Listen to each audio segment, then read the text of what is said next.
Hey everybody, welcome to another episode of Earthly Headlines. Today we're going to talk about cuneiform and how a lot of these scientists and linguists, actually a concerted effort between a bunch of scientists from different disciplines, are trying to digitize the huge database that we have already that are either in private collections or a lot of them in the British Museum and other museums, and others that are still being excavated to this day. This article came out from the BBC explaining how they're using machine AI and machine learning algorithms to help decipher all the cuneiform texts that we have.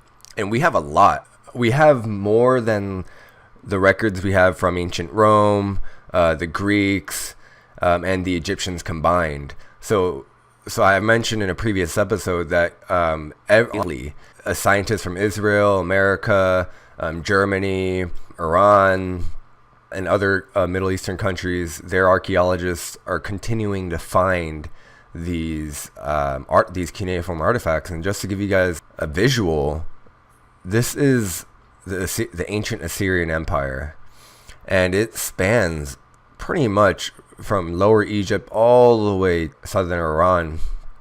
So there is a lot of surface area here that had been occupied by people who were using this writing system. And it's logical that there are so many of these artifacts lying around. And it helps that one of the Babylonian kings, he was a huge fan of literature and writing, and he had a huge library that is now being digitized. And we'll talk about that more later. The chronicles that they found of the rise and fall of Akkad, Assyria, Babylonia, like this group belonging to the world's first empires, like I said earlier, they have a lot of written works, whether it be receipts, transactions, insights to social interactions, all of these, quote, maybe boring, what would be in the modern day boring writing. We have a huge conglomeration of these, and they're trying to digitize them so the machine learning algorithms can take a look at them and draw their conclusions. And they're training them, and we'll get into that soon. One of the main reasons why they want to push this is because out of all the cuneiform tablets and the writings that we have, first of all, only a small amount of them have been excavated. There's still a lot that are underground. Second of all, only 90% of them that we do have remain untranslated because such a small group who can read it, it's dwindling. I mean, they're falling by the wayside. They're dying. It's becoming harder to train more people to become experts as more and more of the remaining experts are dying off. So they're literally using machine AI to help close that gap. And instead of training a new crop of experts in cuneiform, they're gonna train an AI that could do all the work in a short amount of time. And how fast it's gonna be is really interesting. Now, I know there's a lot of asterisks that go on here, as well as the argument that, well, human creativity and ingenuity, it could more dots than machine learning would be able to. There's a dimension there that a machine can't replicate. And although that is true, it could give a rough translation and give us a ballpark of what each tablet is about. And then we can have the human experts come in and sift through what the AI spits out. Some people disagree with that, but I think, why not? I mean, you might as well do it while we can, while some of the remaining experts that are alive can go through and give their 2 cents before they on. And then next thing you know, we're left with just these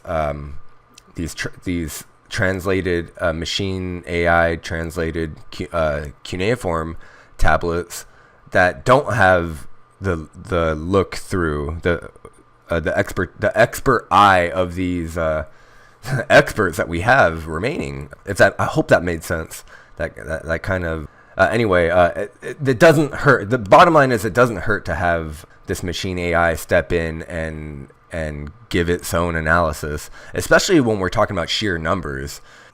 It could thousands and thousands of translations within a short amount of time, and within 3, 4, 5 years, we'll probably have our entire database. Once it's digitized, of course, that's the first step, is just getting everything digitized. And that in and of itself is a monumental task.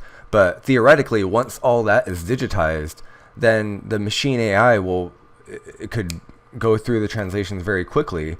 And then I'm sure the linguists and the Babylonian experts, the Cuneiform experts, the Akkadian experts, they'll come in and they'll revise everything, or maybe not revise, but look through and see if anything makes sense, if maybe any anomalies, any connections that humans overlooked. I think it's a huge asset to an otherwise stagnating subject, because it again, like I said, there aren't that many people who can understand cuneiform, and we've been unearthing cuneiform texts for a long time now. I think the first one was found about 150 years ago. I'm talking about by modern scholars, and since then we've only translated 10% of them, if that. So this would go a long way into understanding what was going on back then.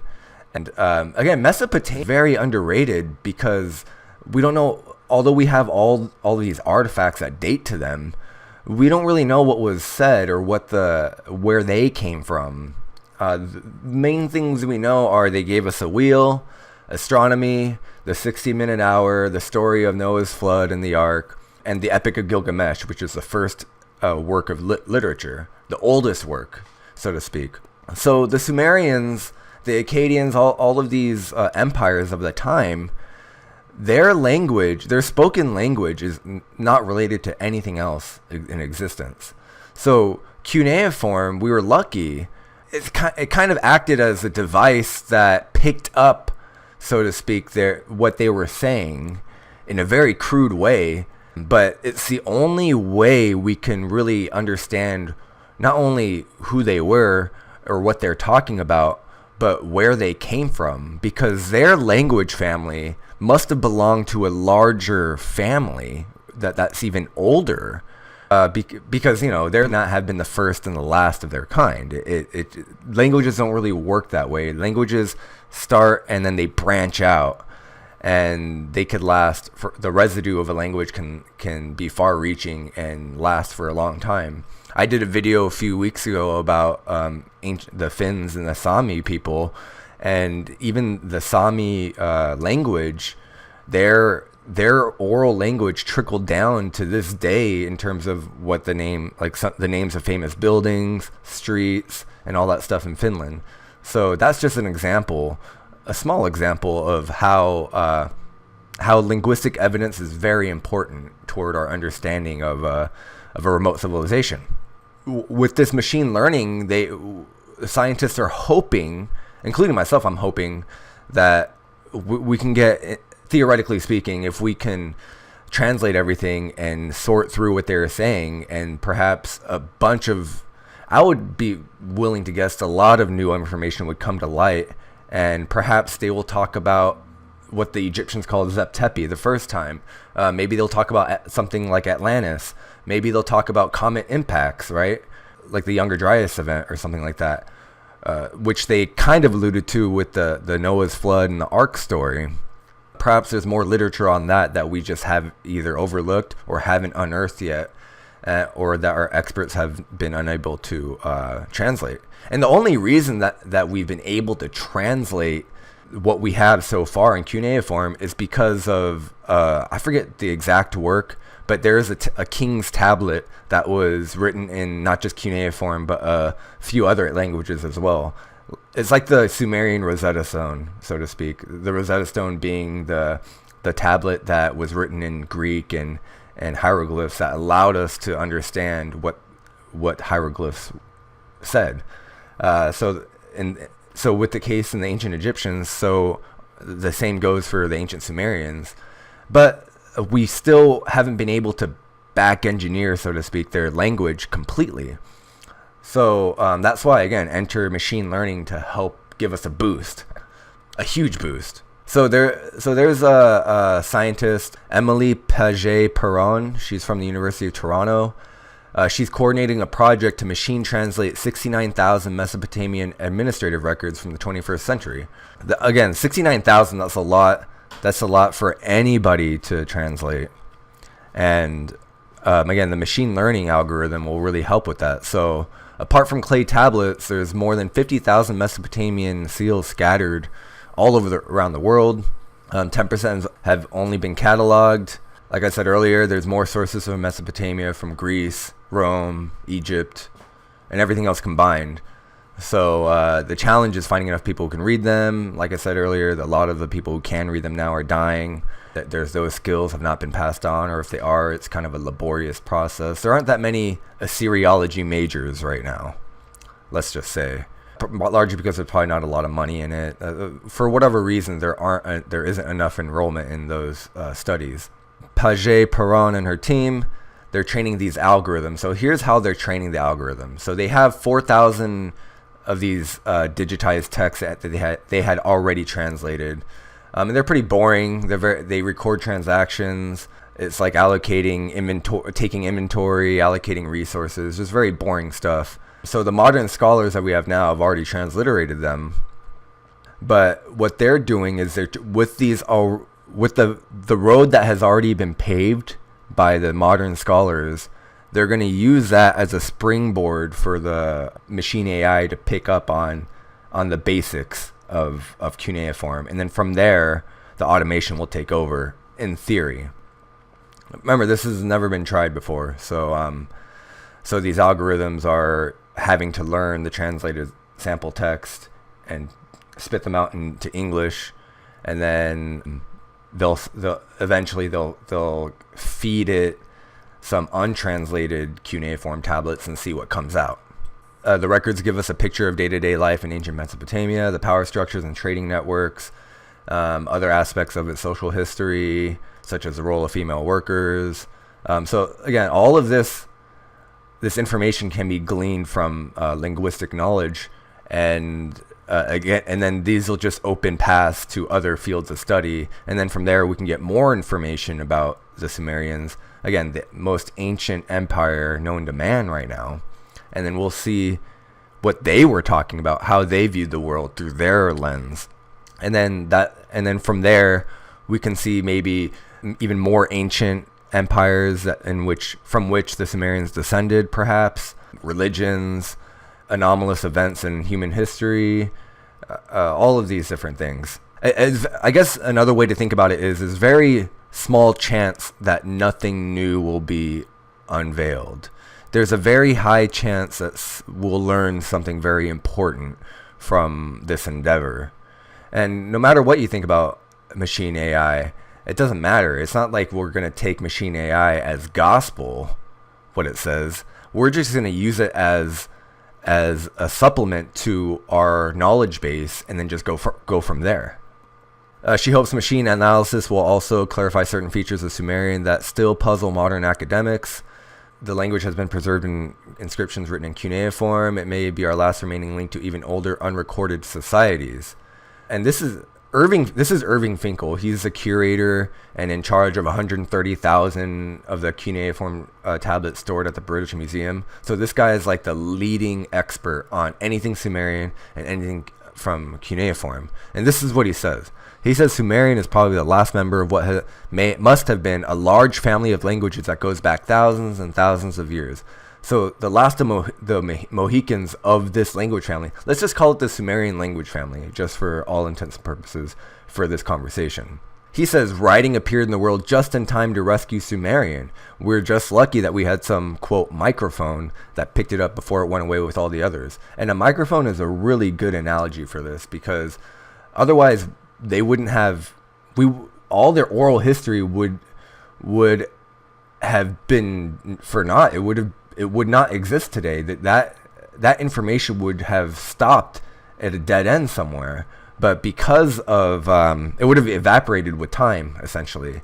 Aside from maybe some oral translations cross-cultural, like maybe some of Sumerian knowledge may have leaked to Egypt. But other than that, without cuneiform, we would not have any knowledge reservoir in which to tap into. So what Irving Finkel is talking about, like, that's a really good way of looking at it. Cuneiform, or writing in general, is just a tool for communication and storing the value of language or information given off by or transmitted through language, and storing it throughout time for a future generation to go over and look at and receive that information. So it gave information a longer life, other than just from mouth to mouth, from person to person, from lifetime to lifetime. It's very interesting. He even describes the script as talking to them through the phone. Well, we'll get into that in a bit. I thought the way he looks at it is very interesting. He explains how the script was slowly deciphered thanks to a multilingual inscription about a king, just like the Rosetta Stone. Yeah, this is the king's tablet. And here's a photo of what it looks like to the machine AI. It's sort of picking up on these features of this ancient tablet, and it's matching them with other, or cross-examining them with other tablets, and it spits out all this information about them. So if you have an internet connection, you're watching this video, you can also access the world's oldest surviving royal library, which is now being digitized. This is what I was talking about earlier. So it was built in Nineveh by Ashurbanipal. He's a powerful Assyrian king. He was a book-loving Assyrian king. He had a giant library. He made it a point to have writing infused with his society and his kingdom. He thought it was very important. And even when Nineveh was sacked in 612, it's very famous. It was just wiped off the map, pretty much. The text can still be read because it was, even though it was blackened and hardened by fire, it was engraved in the stone. So with the imaging techniques, damaged texts become easier to read. And with highly detailed imaging, it's possible to pick out marks that may be too obscure to see with the human eye. So again, this is where machine learning comes in which something that we can't make out with our eyes, it can give us this, it can connect two dots that otherwise wouldn't be connected. Is there a danger here in terms of false positives, or say mistakes in interpretation, or glitches? Perhaps, maybe, but if it were me, I'd be willing to take that risk any day of the week, because there's also risk with human error as well. So it's a trade-off. It's not the end-all be-all. Again, it's just a tool that we're using to help better our understanding of the language. And again, it's better than nothing. Dahl and his colleagues have been digitizing tablets and seals stored in collections in Tehran, Paris, and Oxford, and the project's known as Cuneiform Digital Library Initiative. Again, you guys can go look this up. It's all online.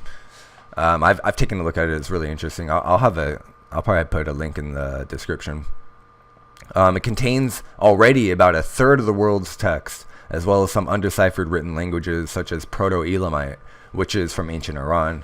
Proto-Elamite is the language that we have not deciphered as well, along with Linear A from Crete. I did a video on that, Linear A and Linear B. Linear B we kind of deciphered because it was used in their Greek, when the Cretans decided to write stuff in ancient Greek.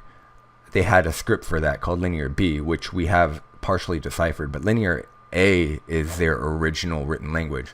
So that, along with Proto-Elamite, are some dead languages that are being digitized. Digitization is also helping researchers to piece together links between text scattered in collections around the world. So again, I mentioned earlier that there's a lot of private collectors that have these either seals or tablets that are just sitting in their in their pantry or something like that.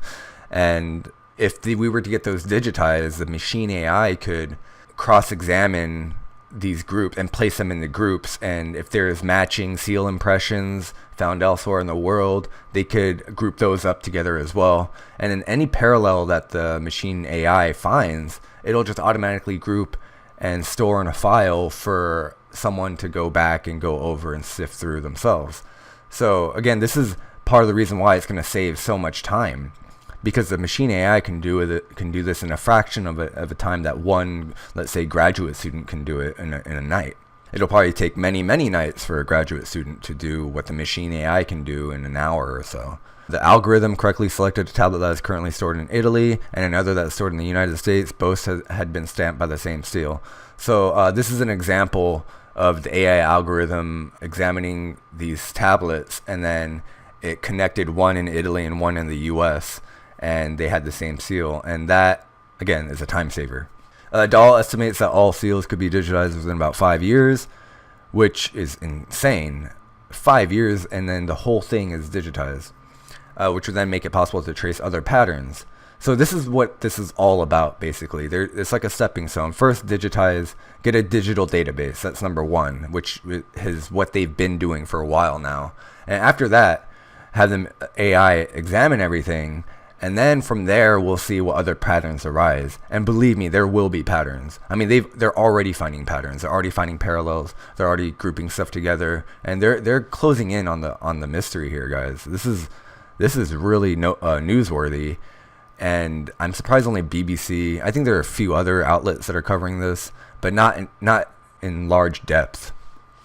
So maybe a documentary should be in the works, because there's a lot of information to go through, and there's a lot of ingredients in the soup, so to speak. There's a lot of moving parts: linguistics, excavations, digitalization, machine learning.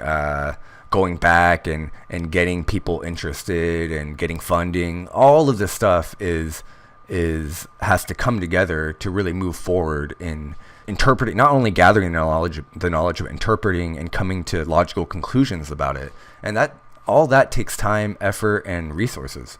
So it really, when you frame the mystery of cuneiform in that way as a whole, then it becomes a lot more logical, and it makes more sense to really utilize artificial intelligence to unravel the potential of the rich information contained in the collections around the world. And then the article goes into Proto-Elamite. Proto-Elamite is really interesting because it's a three-dimensional language, right, or three-dimensional writing system. So a shallow impression of a circle, for example, has a different meaning than a deep impression of a circle. So again, that is very, very complex and very difficult for a human eye to decipher and judge. Well, how deep is this? What do you think, Bob? Is this really deep? I don't know. It seems kind of medium, shallow. What do you think, Greg? Is this shallow? Oh yeah, well, I think of this. You know what I mean? It just gets crazy. But technology really helps with that. The decipherment process, or the AI can help the decipherment process by providing detailed pictures, which can be magnified and rotated and shared and then compared with others, all instantaneously almost. The crucial problem, first and foremost, is to get proper images. That's lacking for the first 100 years study of Pro-Elamite. So again, the Proto-Elamite is going to be really difficult, just because they got to get not just images, but high quality images, and get them digitized. And then it goes into linear A and linear B, which I talked about earlier. And then the other issue is getting all the missing fragments, the cuneiform fragments, out of the ground, and getting the green light to do that, if you're, depending on what country you're coming from, could be a tall task, depending on the socio-political climate of the country at the time, as well as what even the archaeologists from the home country, even they have a tough time getting these permits, or permission rather, to dig up these tablets and take them in for further study. So there's many more that we're missing, so we got to get those. But the best thing we can do now is focus on what we have, which about, again, 33 to 35% of the stuff that we have as a whole. I'm talking about all the museums, all the labs, all the private collections that are in people's possessions. That about 33% of those are translated and digitized. So no, I mean, sorry, 33% of those are digitized. About 10% of all of them are translated. So we have a long way to go, but again, 5 years once it's done, once it's all digitized, is not very long. And within a couple decades, we might have a whole new outlook on what was going on in Sumeria, and probably even beyond the Younger Dryas. So let me just show you some pictures before I sign off here. This is I think this is a part of the library from Nineveh.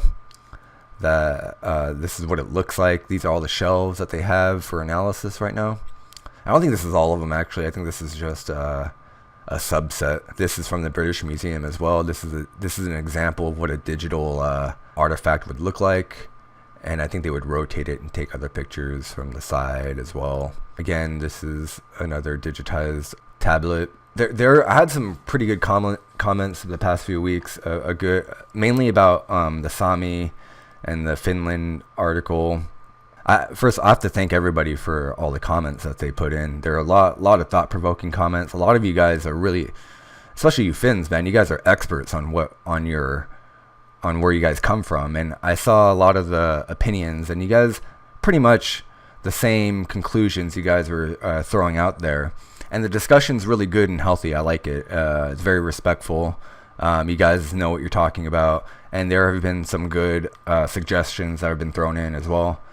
I would love to go through all of them, but rather than doing that, I think you guys should just go take a look at the comments in that video and learn something, because I learned a bunch of stuff.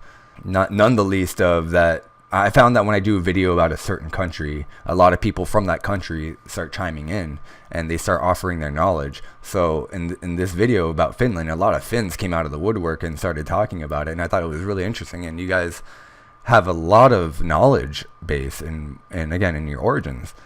Whereas when I did the same thing about this video I did months ago about Kansas, when they unearthed a really ancient indigenous site there, and a lot of people from Kansas started chiming in. So guys, keep it up. And by the way, if you guys happen to be from ancient Sumeria, please leave a comment. Please, if you're ancient Sumerian and you know something, leave a comment here and tell me, impart your knowledge to me, please. Other than that though, leave a comment here for real, and I'll talk to you guys tomorrow.